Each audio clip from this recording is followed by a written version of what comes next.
Bienvenue à bord de la Lorraine. Il s'agit de la 8e et dernière frégate FREMM pour la Marine nationale construite au chantier Naval Group de Lorient. Il s'agit aussi de la 2e FREMM DA, dite de défense aérienne.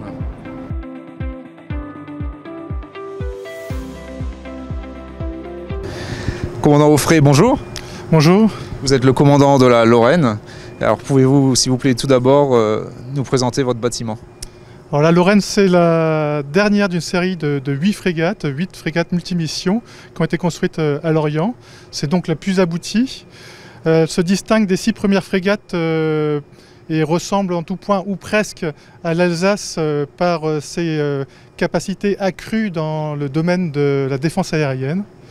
Mais la Lorraine, c'est aussi et surtout un équipage qui n'a cessé de croître depuis sa création en septembre 2021 et qui a eu pour première mission de conduire les essais en mer. On a effectué déjà près de 35 jours en mer sur 6 sorties. Tout ça pour valider le bon fonctionnement des installations de plateforme, la propulsion, la génération électrique, les installations de sécurité ou encore les instruments de navigation. Dans un deuxième temps, nous avons aussi vérifié le bon fonctionnement des systèmes de combat, les senseurs acoustiques, électromagnétiques, optroniques et les systèmes d'armes associés. On a également accompagné l'industriel Naval Group durant l'ensemble du chantier au quotidien pour apporter notre expertise de métier, en particulier notre sens marin, ou encore l'expérience qu'on a pu acquérir sur les autres bâtiments de la Force d'Action Navale, et en particulier sur les frégates multimissions qui sont déjà en service. Pendant que Naval Group s'affairait à installer différents systèmes complexes à bord et les intégrer pour qu'ils puissent interagir ensemble en cohérence, à l'équipage, nous avons effectué le même travail en fait, pour conjuguer ou combiner les qualités, les compétences individuelles au profit du collectif. C'est ce qu'on appelle finalement l'esprit d'équipage, et tout ça dans le but de pouvoir maîtriser parfaitement l'outil, mais également de se préparer à l'éventualité d'un combat de haute intensité. Commandant, quelles seront les missions de la Lorraine? Alors, la première mission de la Lorraine sera d'accompagner le porte-avions lors de ses déploiements. Au sein du groupe aéronaval, elle pourra protéger les autres navires face à des menaces aérienne, de surface et anti-sous-marine. Mais comme tous les autres frégates de la Force d'Action Navale, elle sera aussi amenée à se projeter loin, longtemps, pour assurer des missions de connaissance et d'anticipation, de prévention, d'intervention, dans des objectifs aussi divers que défendre nos intérêts dans toutes les mers du globe, d'agir de concert avec des unités alliées, mais également de faire respecter le droit maritime international qui est de plus en plus contesté aujourd'hui. Alors les 6 premières FREMM de la série sont dans une configuration différente. Quelles sont les principales différences entre les premières FREMM et les 2 FREMM DA?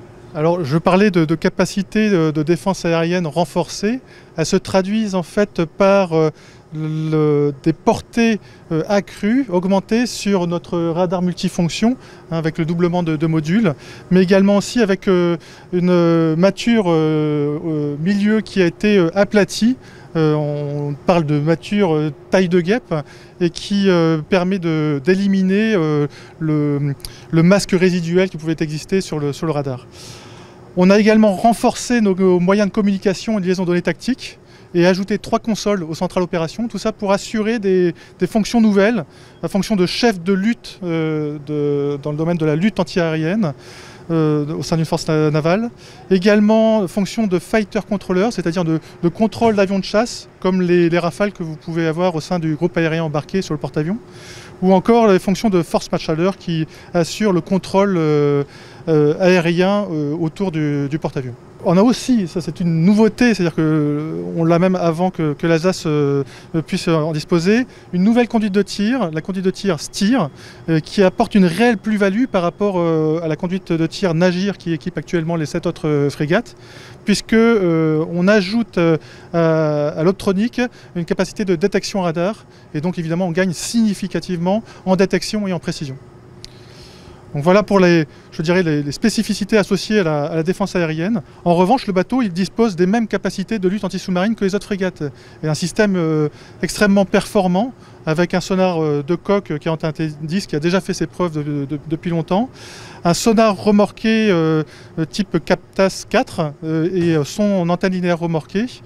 Et on a aussi évidemment la capacité d'accueillir un hélicoptère NH90, le Caïman, avec son sonar tremblé flash et puis les buoys acoustiques. Voilà, et puis on a évidemment à bord la capacité d'emporter des Mu-90 qui pourront être tirés depuis le bord ou évidemment depuis l'hélicoptère également. Très bien, commandant. Une dernière question. Vous quittez l'Orient aujourd'hui. Quelle est la suite de votre programme ? Comme vous le dites, on quitte définitivement le port de Lorient aujourd'hui pour transiter vers Toulon, notre port de base, le port d'attache de la Lorraine.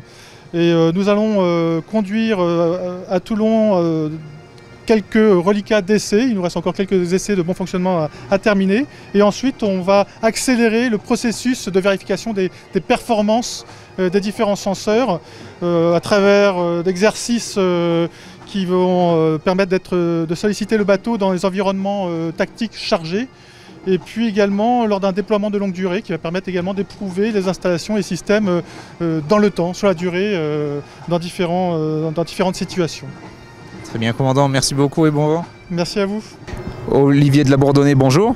Bonjour. Vous êtes le directeur des programmes à Naval Group. Quel est votre sentiment aujourd'hui alors que la dernière des FREMM, la FREMM DA Lorraine, s'apprête à quitter le chantier de l'Orient pour la dernière fois ? C'est d'abord un sentiment d'immense fierté d'appartenir à une entreprise capable de faire des bateaux aussi performants. Ce programme, il a animé l'entreprise, il a animé l'Orient depuis 20 ans. Et aujourd'hui, de voir la dernière FREMM de la série quitter l'Orient, je crois que ça va être une énorme émotion pour l'ensemble des collaborateurs de Naval Group et une immense fierté. Pour autant, ce départ ne signifie pas l'arrêt du programme FREMM pour Naval Group et la Marine nationale. Pouvez-vous nous en dire plus ? Non, alors il reste d'abord quelques activités encore à finir pour pouvoir livrer la Lorraine, mais c'est surtout l'entretien. Finalement, une fois que les frégates quittent l'Orient, on les confie à nos collègues de la direction service, qui va en assurer l'entretien pendant plus de 30 ans. Et enfin, quel est l'avenir du site de l'Orient ? Beaucoup d'activités, d'ailleurs ça se voit sur le SCORF aujourd'hui, on peut voir des Gowin, on ne la voit pas mais on la verra très bientôt dehors, la première FDI. Donc l'avenir de l'Orient, ça va être en construction des FDI à construire pour la France, pour la Grèce, mais aussi beaucoup d'activités pour les bureaux d'études, les études du porte-avions, qui ont déjà bien démarré à l'Orient.